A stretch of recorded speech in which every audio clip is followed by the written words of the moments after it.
એક સાંસદ પાસે, એક મંત્રી પાસે, એક ધારાસભ્ય પાસે ગાડી છે, બંગલા છે, બેંક બેલેન્સ છે, પરંતુ આ તમામને જેમણે સત્તા ઉપર બેસાડ્યા એ ખેડૂતો પાસે શું છે? ફક્ત દુઃખ અને દેવું. બધા જ સાંસદ અત્યારે મોજ કરી રહ્યા છે. બધી જગ્યા ઉપર એમને ફ્રી સેવા મળી રહી છે. જેમના નામે એમણે ચરી ખાધું છે, જેમની આગળ એવો મત માંગવા માટે ગયા હતા અને જેમને એવું કહેવામાં આવ્યું હતું કે અમે તમારી સાથે છીએ, જ્યારે જરૂર પડશે ત્યારે અમે તમને ટેકારૂપ સાબિત થઈશું.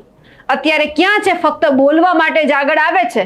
કયા સાંસદ, કયા મંત્રી, કયા ધારાસભ્ય એમણે એવું કહ્યું છે કે અમે ખરેખર ખેડૂતોની સાથે ઊભા છીએ? પ્રવાસ બધા કરે છે, ખાલી બોલે છે બધા, પરંતુ કોઈએ પોતાના ખિસ્સામાંથી એક રૂપિયો નથી કાઢ્યો. સરકાર તો કાઢતા વાર લાગે છે, પરંતુ જે રીતે ખાલી જેમણે મત આપ્યા છે, જે વિસ્તારમાં તમામ લોકો, જે ધારાસભ્ય છે ફર્યા હતા, એવો પણ એક વખત એવું નથી બોલ્યા કે ચિંતા ના કરતા, હું તમારી સાથે છું.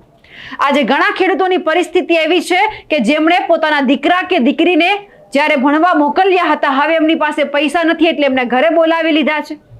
ઘણા ખેડૂત એવા છે કે જેમના ઘરની અંદર અત્યારે દવાખાનું છે, પરંતુ સારવાર કરાવવા માટે એમની પાસે પૈસા નથી.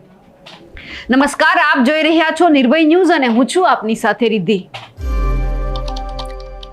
જ્યારે ચૂંટણી આવે છે ત્યારે આ સાંસદ હોય, ધારાસભ્ય હોય, મંત્રી હોય, નેતા હોય, કોઈ પણ હોય, મત જોઈતા હોય તો બે હાથ જોડીને ઉભા રહે છે અને કહે છે કે એક તમારો કિંમતી મત આપજો, તમને જરૂર પડશે ત્યારે તમને ટેકો આપવાની જવાબદારી અમારી, અમે તમારી સાથે છીએ, પડખે છીએ.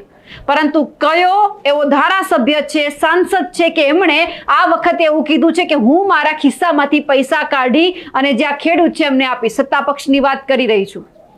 અને એમની સાથે બીજા ઘણા બધા જે વિપક્ષના નેતાઓ છે તે તો આવ્યા છે, પણ જ્યારે પોતાના ખિસ્સામાંથી, પોતાના બેંક બેલેન્સમાંથી પૈસા ખેડૂતોના ખાતામાં જશે ત્યારે સાચું એવું કહેવાશે કે જ્યાં બોલે છે પાલન કરે છે. બાકી તો રાજનેતા છે, બધાને ખબર છે, બોલવામાં માહેર હોય છે, પરંતુ જ્યારે કરવાનું આવે ત્યારે ક્યાં જતા રહે છે, ગુમ થઈ જાય છે. જેટલા પણ નેતાઓ છે જેમની પાસે સત્તા છે, ખુરશી ઉપર બેઠા છે, તમામ માટે જ્યારે જોવા જઈએ તો કે વિમાન છે, ટ્રેન છે, બસની મુસાફરી એમના માટે મફત છે.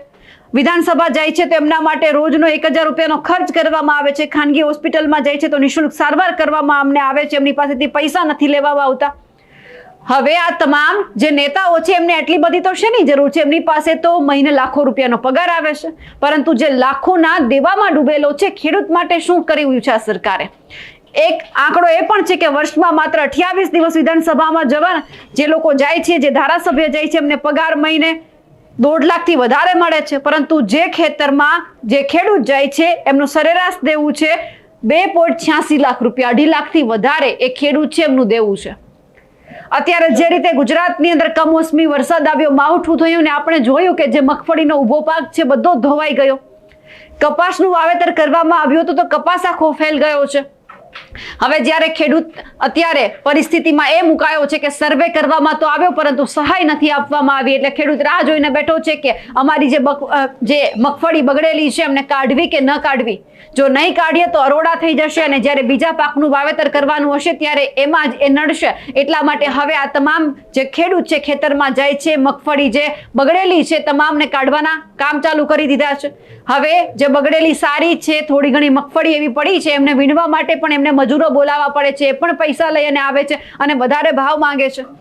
આજે ખેડૂતની પરિસ્થિતિ એક એવી છે કે એમને પોતાના બાળકોને ભણાવવા છે, પરંતુ એમની પાસે પૂરતા પૈસા નથી.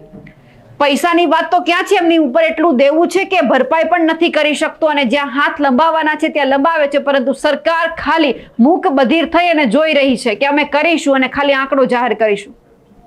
એ તમામ નેતાઓને, ધારાસભ્યને કહેવાનું છે કે તમારા ખિસ્સામાં 1.5 લાખ રૂપિયા, 2.5 લાખ રૂપિયા આવતા હોય તો તમને બહુ સારા લાગે છે. એ કોના હિસાબે છે? આ ખેડૂતના હિસાબે, જે મધ્યમ વર્ગ છે, સામાન્ય વર્ગ છે, એમના હિસાબે, જે તમને તમારા ઉપર ભરોસો કરી અને એક મત આપવા માટે આવ્યા છે.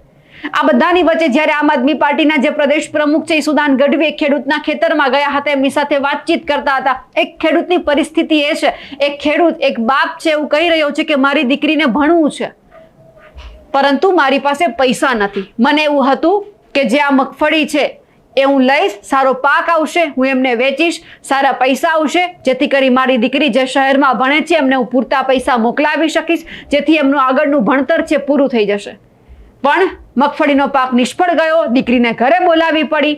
હવે દીકરીનું ભણવાનું બંધ થઈ ગયું. બીજી તરફ એમના ઘરમાં દવાખાનું પણ છે, સારવાર માટે પૈસા નથી. 16 લાખ રૂપિયાનું પાક ધિરાણ આ ખેડૂતના માથે બોલે છે. હવે કોણ એમને એવું કહેશે કે તમને જેટલું પાક ધિરાણ તમારા માથે છે અમે બધું નાબૂદ કરીશું, તમારે નથી ચૂકવવાનું? કોઈ ખેડૂત જ્યારે આવી વાત કરે છે ત્યારે ફક્ત સરકાર સાંભળે છે, સરકારનો કોઈ નેતા એવું બોલતો નથી. અમે અત્યારે કૃષિ મંત્રી જીતુ વાઘાણીને પણ સવાલ કરવા માંગીએ છીએ કે સાહેબ, તમારે જે કામ કરવાનું છે જલ્દી કરજો.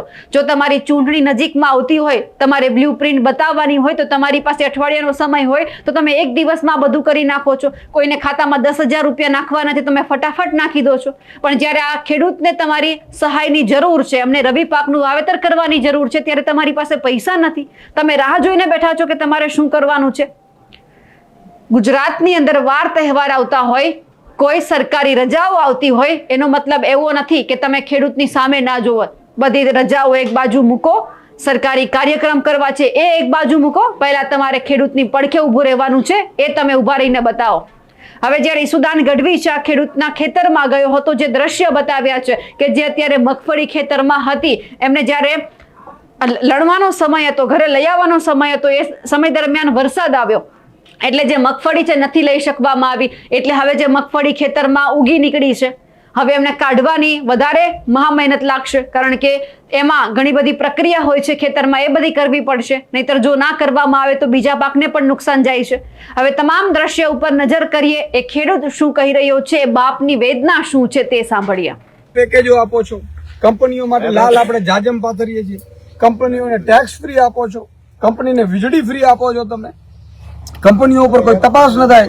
ગમે તેટલા કંપનીઓ છે એ પાણી પણ ગંદા નાખી દે જમીનમાં, તોય તપાસ ન થાય. અને રોજગારી કેટલી આપે? 200-500 હજાર. એક ખેડૂત રોજના 15 મજૂરોને રોજગારી આપે છે, પાછું પોતાનો પરિવાર અલગ. હું આજે પણ કહું છું, કૃષિ નીતિ બદલો.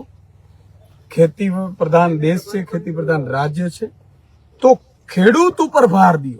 ખેડૂત ઉપર ભાર રહેજો. આજે માનો કે આમને નથી તો એ 15 મજૂરો છે, એમનો ઘર રોટલો એ ચલાવે છે, તો મજૂર, ભાગિયા અને ખેડૂત આ ત્રણ મળીને 2 કરોડ લોકો, 2.5 કરોડ લોકો થાય. એ 2.5 કરોડ લોકો જો સમૃદ્ધ થશે તો આ 7 કરોડનું ગુજરાત છે. ઉદ્યોગપતિ તો માત્ર 1-2% છે, અને રોજગારી કેટલી આપે છે એ સીમિત છે. ત્યારે અહીંયા તો લાખોની સંખ્યામાં રોજગારી આપે છે. તો મારી વિનંતી છે સરકારને કે ખેતી પ્રધાન દેશ છે, ખેડૂતો ઉપર તમે ખર્ચ કરો, ખેડૂતોને તમે આગળ લઈ આવો, ખેડૂતો ઉપર તમે નીતિઓ બનાવો, ખેડૂતને લાચાર ન બનાવો. આ કઈ બોલે છે ખેડૂત માનસિંહભાઈ, એટલે પરમ દિવસે PGVCL આવ્યા. આ 25 લાખનો લેણું બાકી છે હજી. દીકરાના ફી ભરવાના, દીકરીઓના પૈસા નથી ભણાવવાના. એક તો તમે કોલેજો મફત મોંઘીઓ કરી નાખી. હું ભણતો ને ત્યારે 150 રૂપિયામાં સરકારી કોલેજમાં ભણતો. આજે તમે ખતમ કરી નાખ્યું, સરકારી સ્કૂલો ખતમ કરી નાખી, દવાખાનાઓ ખતમ કરી. તમે વિચાર કરો, દવાખાનાના કારણે એમને ખર્ચ વધારે કરવું પડ્યું. એટલે આખું સામાજિક ઢાંચો ભાજપે ખતમ કરી નાખ્યો. છતાંય ભાજપને ખબર નહીં, ભાજપના નેતાઓ રાવણ જેવી આત્મા. ધૃતરાષ્ટ્રની સરકાર છે. ધૃતરાષ્ટ્ર રાજા હારા હતા, આંધળા હતા, એટલે કાન હતા, આખું નથી. બરોબર, એના કારણે એને સારા, એના પાંડવો પણ એને તો પોતાના જ હતા, સાંભળતા હતા બીજાનું. આ ભાજપ સરકારમાં છે આપણે વિદુર કાકા જેવા છે, એ લોકોનો અવાજ દબાવી દે. પેલા થાય હમણાં આપણે સુરતના એક ધારાસભ્ય બીજું કોઈ બોલી ન શકે.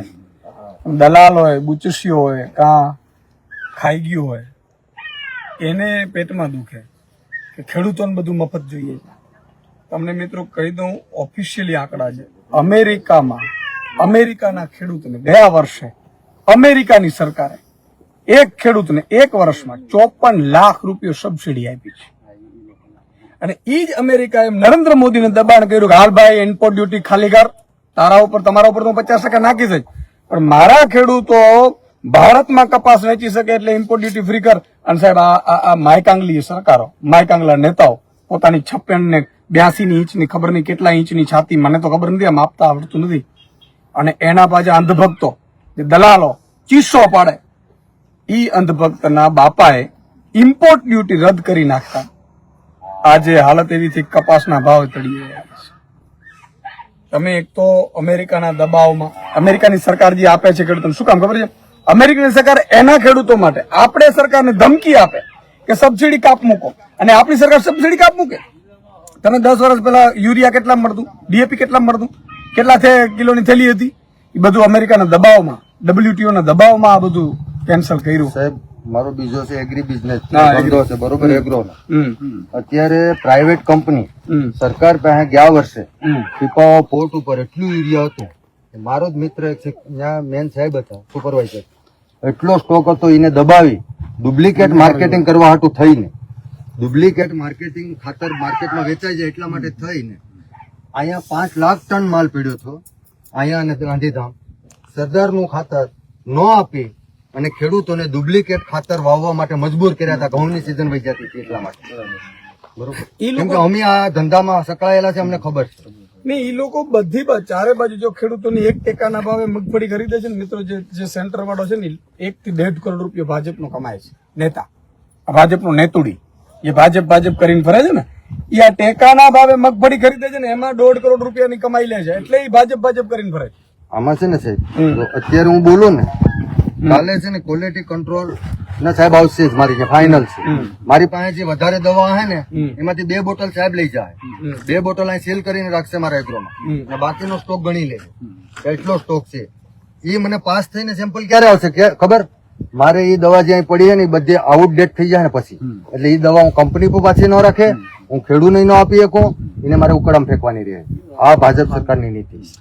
એટલે સામે બોલે અને ખતમ કરી નાખો. જેને ભાજપ વાલી લાગતી હોય ને, એકવાર ભાજપના નેતા વિરુદ્ધ ઈ બોલી બતાવજો, એની નાનું નેતુડી વિરુદ્ધ બોલી બતાવજો, આપડી યાદ કરાવી દેશે તમને ખબર પડી જશે. અમારા વિસ્તારમાં તો ઈશુદાનભાઈ, અમારા વિસ્તારમાં કઈ રીતે જમીનો વેચી નાખે, અને આ ભાજપના ભૂમાફિયાઓ કઈ રીતે જમીનો બધી લઈ લે, એના માટેનો ખૂબ મોટા પ્રમાણમાં ષડયંત્ર ચાલુ છે કે ભાઈ ગમે એ રીતે ખેડૂતને કરજમાં નાખી. અત્યારે જે ભાજપના લોકો નીકળ્યા છે અહીંયા કોડીનારના લોકોને તમે જોવો, ગીર સોમનાથ જિલ્લાના નીકળ્યા છે, તો એ માટે નીકળ્યા છે કે કેટલા ખેડૂતોએ જમીન વેચવાના, આનું સર્વે કરવા માટે. એનો ખુલાસો છે ને અહીંયા 11 તારીખે કિસાન મહાપંચાયત છે, એટલા માટે એ મુદ્દે વાત કરો. અમે વાલજીભાઈ ને 2-4-5 દિવસથી આપણે આ વાત આવી કે ગોપાલભાઈ અહીં આવે અને આપણે કિસાન મહાપંચાયતનું આયોજન કરવાનું છે ખેડૂતના પ્રશ્નો માટે. મારે ને રાજકારણને કોઈ લેવા દેવા બરાબર, કેમ કે મેં આ જયારે પાથરા તણાના ત્યારે પહેલા કોંગ્રેસના માનસીભાઈ ડોડિયાના બોલ્યા હતા, એ લોકોએ આગળ આનું કોઈ ઓલું ન કર્યું કોંગ્રેસ પાર્ટી. પછી મેં તમને કીધું વાલજીભાઈ ને, તમે અહીં આવો ને જો ખેડૂતની પરિસ્થિતિ, એટલે તમે લોકોએ મને ઓલું કર્યું, એટલે એટલા માટે મેં ગ્રાઉન્ડ આખું જોઈડા દી.